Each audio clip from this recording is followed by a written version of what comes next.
a origem da disciplina enquanto disciplina científica, ela se dá em torno do século XIX e dali se desenvolve com particular ênfase na Europa, mas também na América do Norte, nos Estados Unidos, né? Existem universidades, cadeiras, projetos de pesquisa, institutos de pesquisa bastante desenvolvidos, né? Alguns deles talvez mereçam destaque. A gente pode mencionar a Société de les Associations Comparées, em Paris, na França, né? Ou no México, por exemplo, o Instituto de Investigações Jurídicas da Universidade Nacional Autônoma do México. São duas instituições que têm muitos estudos em direito comparado e que, portanto, contribuíram e contribuem ainda para o desenvolvimento dessa disciplina científica e para o desenvolvimento dos estudos comparativos, né? Então, existem diversas questões, né? Na Itália também é uma disciplina muito cultivada, muito desenvolvida, né? Basicamente é isso.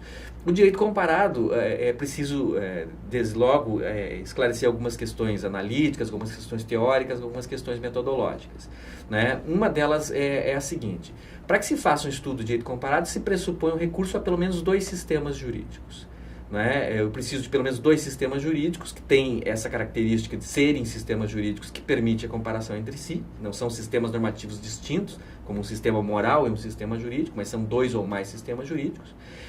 Normalmente um dos sistemas é o sistema jurídico de base do próprio pesquisador que está realizando a investigação, então no nosso caso seria o sistema brasileiro, e tem que haver pelo menos um outro sistema estrangeiro, como o sistema alemão, o sistema argentino, o sistema paraguaio ou qualquer outro, que permita que se faça a comparação jurídica.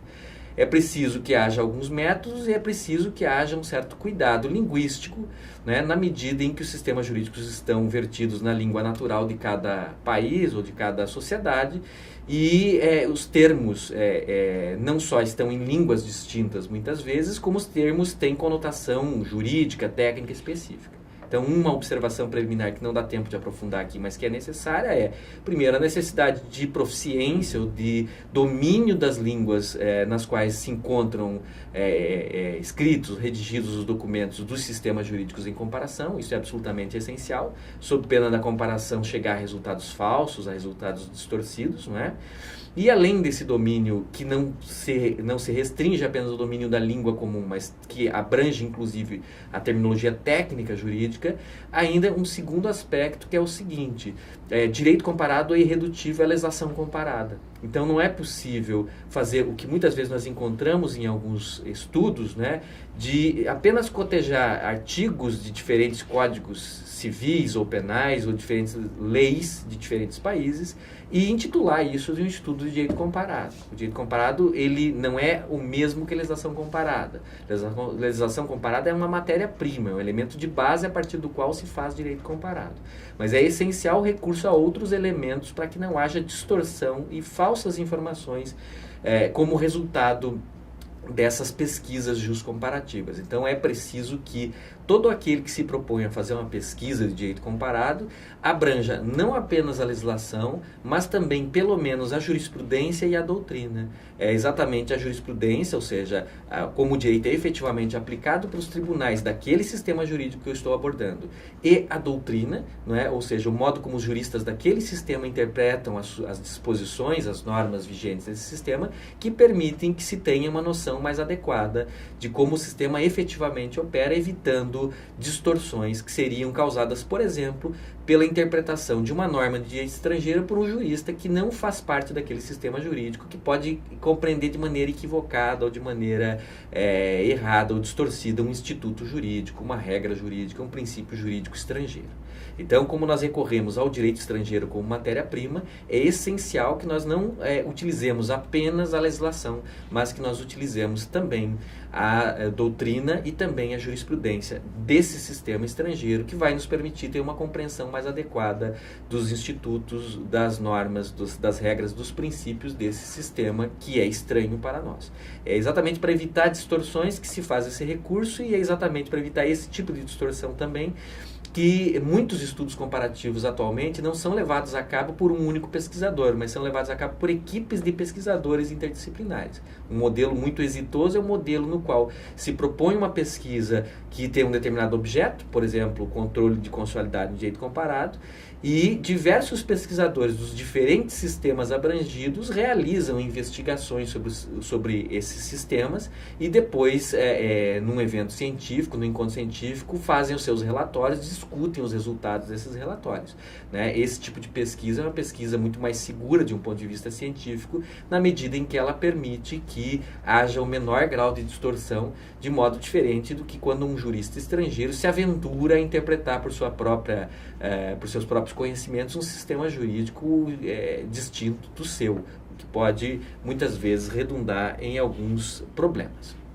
Essa primeira parte, como dito, é uma parte muito superficial, né? Realmente, o nosso objetivo aqui não é desenvolver uma teoria geral do direito comparado, o curso é em Direito Constitucional Comparado, então nós deixamos outras questões que existem, que são importantes para outros momentos, e vamos agora passar para a segunda parte do nosso curso, que é mais longa, né? Que é exatamente a destinada ao Direito Constitucional Comparado nos seus aspectos principalmente históricos e nos seus aspectos materiais. Ou seja, nós vamos abordar o direito comparado, esses sistemas constitucionais dos quais nós vamos abranger aqui, de um ponto de vista material e não processual. Os aspectos processuais ficarão restritos para a terceira parte do curso, né? Inicialmente é preciso fazer uma incursão ou desenvolver uma perspectiva histórica, né, para que a gente possa se situar nesses sistemas constitucionais contemporâneos. Então eu faço aqui um breve resgate do ponto de vista da história do direito constitucional, que é relevante para entender como esses sistemas se estruturaram no passado e como esses sistemas se estruturam na contemporaneidade. Uma distinção básica que é essencial, que me parece, é exatamente a distinção que se faz entre constitucionalismo medieval e constitucionalismo moderno. Nosso curso vai ter como objetivo o direito constitucional moderno e o constitucionalismo moderno, e não o constitucionalismo medieval. Mas o constitucionalismo moderno nasce do constitucionalismo medieval, tem fortes relações com o constitucionalismo medieval, né, embora seja inconfundível com ele. Então é importante falar um pouco sobre esses dois momentos do constitucionalismo, né, sem intenção de exaustão alguma. Não é o nosso objeto principal a história do constitucionalismo medieval, mas ela é importante para que a gente entenda os sistemas constitucionais contemporâneos no seu desenvolvimento histórico, que é um pressuposto para realizar a comparação desses sistemas jurídicos. O constitucionalismo medieval é normalmente assim denominado. Alguns autores chamam de constitucionalismo antigo, mas essa denominação não é recomendada porque a expressão constitucionalismo antigo, por oposição ao constitucionalismo moderno, pode induzir o estudioso ou o estudante em erro na medida em que parece se referir a um constitucionalismo da antiguidade. E não parece ser razoável sustentar a existência de algo nesse sentido. Então, o que os autores às vezes denominam de constitucionalismo antigo, por oposição ao constitucionalismo moderno, na verdade é um constitucionalismo medieval, um constitucionalismo que se desenvolve mais ou menos ali da Baixa Idade Média, por volta do século XIII, né, e que vai se finalizar, vai ter o seu fim exatamente quando surge o constitucionalismo moderno, por volta do século XVII ou do século XVIII, quando ocorrem as revoluções liberais, tanto na Inglaterra quanto na França e nos Estados Unidos, que são o marco inicial do surgimento do constitucionalismo moderno. Então, embora haja autores e autores importantes que se refiram a esse constitucionalismo que vai mais ou menos do século XIII até o século XVII ou século XVIII como constitucionalismo antigo, não se recomenda essa terminologia por induzir eventualmente em equívocos, né? Se recomenda a terminologia constitucionalismo medieval para se referir a esse constitucionalismo da Baixa Idade Média e do início da modernidade, né, até o início, um pouco depois do início da modernidade, e depois constitucionalismo moderno para os sistemas que se desenvolveram a partir das revoluções liberais do século XVII e do século XVIII até a contemporaneidade, né? Basicamente, essa a delimitação cronológica, né, a periodização desses dois momentos do constitucionalismo, né?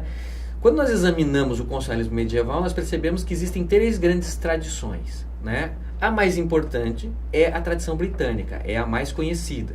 É aquele constitucionalismo que é desenvolvido dentro da Inglaterra, né? E que é aquele que influencia um sem número de outros sistemas e aquele que acaba se tornando mais célebre, até porque ele essa tradição do constitucionalismo britânico que vai, de certa maneira, criar a primeira e a mais antiga das matrizes do constitucionalismo moderno, que é a matriz britânica. né? Mas existe um certo exagero também, muitas vezes se faz referência apenas a essa tradição do constitucionalismo medieval e se esquece ter existido tradições do constitucionalismo medieval paralelas a ela, né, com documentos constitucionais até mesmo anteriores ou contemporâneos aos primeiros documentos da tradição britânica.